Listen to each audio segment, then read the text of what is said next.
Putain, les amis, on se fait un petit déj avec Kevin là. Et je sais pas pourquoi je commence à être tendu là. Je sais pas pourquoi je commence à être tendu, les amis. Il faut que je vous raconte quand même une anecdote. Alors, je vais pas citer la personne parce que ce serait une attaque personnelle et je veux pas que ça en devienne personnel. Ne serait-ce que moi, pour mon bien-être, je passe au-dessus de ces gens-là. J'ai 27 ans. Ces gens-là ont entre 40 et 50. Quel âge tu dirais? Ouais, c'est ça. Ouais. Ouais, je pense. Donc voilà, je me sens bien supérieur à ça malgré mon âge inférieur. C'est contradictoire, mais bon. Je vais vous raconter une petite anecdote, les amis, et ça m'a un peu énervé, ça m'a un peu fait avaler de travers, comme on pourrait dire. On a un ancien client à nous. Alors, je tiens à vous dire quelque chose, c'est qu'on adore nos clients et on s'entend tous, on s'entend très bien avec nos clients. La plupart viennent avec nous sur circuit. Ils étaient là samedi sur circuit pour ma journée de drift. Ils viennent boire des cafés. Ça se passe super bien avec nous parce qu'on est cool. Parce qu'on est cool, parce qu'on n'aime pas le conflit et surtout parce qu'on a monté cette boîte pour partager avant le fait de prendre de l'argent. Parce que, je vous le dis, on n'a pas pris un euro depuis qu'on a ouvert cette boîte. Donc, si en plus on commence à s'embrouiller avec nos clients, c'est vraiment pas le but, je vous le dis. Donc là, voilà, je pose le tableau. Et on a un client à nous qui voit une de nos stories là sur la F12 et qui dit « Waouh, putain, le taf est bien fait. Je vous ai emmené ma… » En fait, c'était un client qui a été parmi les premiers clients et qui a dit oui, moi, j'ai emmené ma caisse à l'époque. Je suis dégoûté, j'ai servi de cobaye. » Et moi, je dis « Mais non, pas du tout, t'as pas servi de cobaye. Déjà, t'as payé une complète moins de 3000 euros. Une complète, un complet PPF. Aujourd'hui, sur une F12, je vais pas dire le prix exact par respect pour le propriétaire, mais on est plus autour des 7000 que des 3000. Et tout le monde est autour des 7000 que les 3000. Avec du XPEL, attention.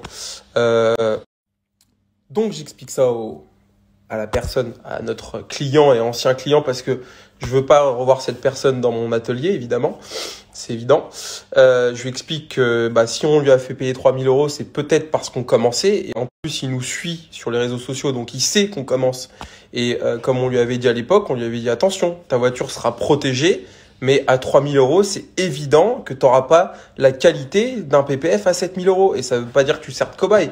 Ça veut juste dire que tu es conscient du fait que si tu veux du travail top qualité, tu vas chez quelqu'un, tu payes 7000 euros. Et tu le sais, tu n'es pas bête. Enfin, je crois. Enfin, j'en doute. Donc ça, c'est une chose. Et donc, ce que je propose à ce client, donc tout à l'heure ou hier, je ne sais plus quand on en parle, je lui dis, écoute, regarde ce qu'on peut faire.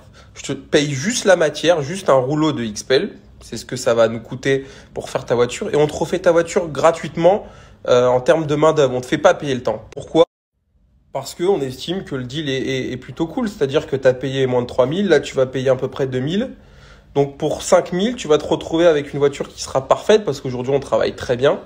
Et puis parce que nous, ça nous fait plaisir que le client soit à la fin super satisfait. Et puis parce que c'est cohérent en termes de prix. Parce que voilà, si tu veux, le deal me semble plutôt bon, tu vois.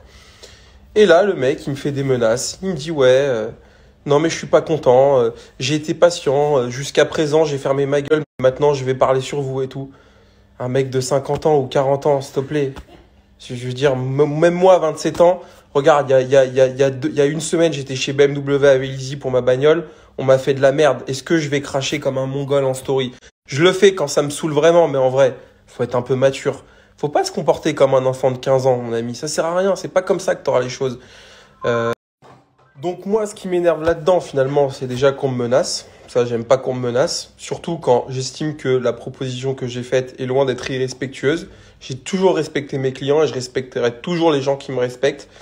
Et j'ai toujours assumé mes torts, mes responsabilités. Combien de fois j'ai fait de story en disant oui, au début c'était pas bien, mais maintenant c'est mieux. On reprendra toujours les voitures qu'on n'a pas forcément très bien réussi au début, sachant qu'on n'a jamais rien cassé, on n'a jamais mis de coup de cutter, on n'a jamais fait des choses qui sont irréversibles.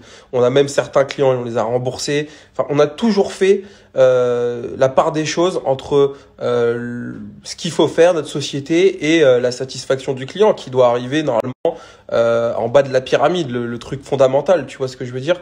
Et là, j'aime pas ça, donc bon, ça m'a un peu énervé, mais en vrai, je prends du recul là-dessus. Et je me dis que j'ai rien à me reprocher et que, je sais pas, qu'est-ce que t'en penses? Il y a un petit souci de son côté, parce que ça va pas déranger les autres. toujours très bien. Ouais, c'est vrai. On a toujours proposé aux clients cette façon. Les premiers clients qu'on a eus, Ouais. voilà, dont les clients n'étaient pas forcément 100% satisfaits. Dès le départ, il y a des gens qui ont dit bon, je paye ce prix-là, je comprends, voilà, il faut bien commencer par quelque chose.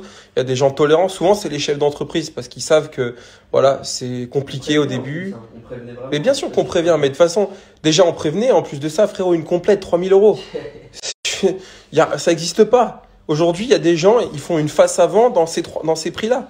Nous, je veux dire, à 3000 euros, on gagne pas d'argent puisque un rouleau, ça coûte 1500 hors taxe. Tu rajoutes la TVA, ça fait 2000 à peu près. 3000, t'enlèves TTC, hein, je parle. Hein. T'enlèves la TVA, ça fait du 2006, 2004. Bref, on gagne 300 euros pour travailler une semaine. C'est gratuit. Donc évidemment que pour 3000 euros, les gens s'attendent pas à des miracles. C'est comme ça. Mais au début, c'était volontaire de notre part pour que on pratique.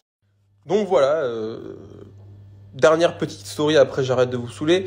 Je sais pas si cette personne va mettre à profit ses dires, c'est-à-dire dire du mal de nous et parler sur nous. Il peut le faire. En tout cas, moi, j'ai ma conscience tranquille.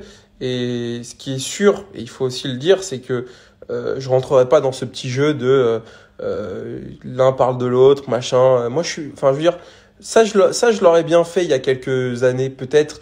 En mode j'aurais craché sur la gueule de l'autre, je l'aurais nommé et tout. Aujourd'hui, je vais même pas rentrer dans ce jeu-là parce que, tu sais quoi, je vais avoir un enfant là dans quelques jours.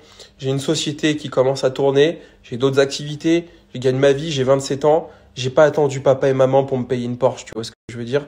Donc, moi, j'ai l'esprit totalement tranquille.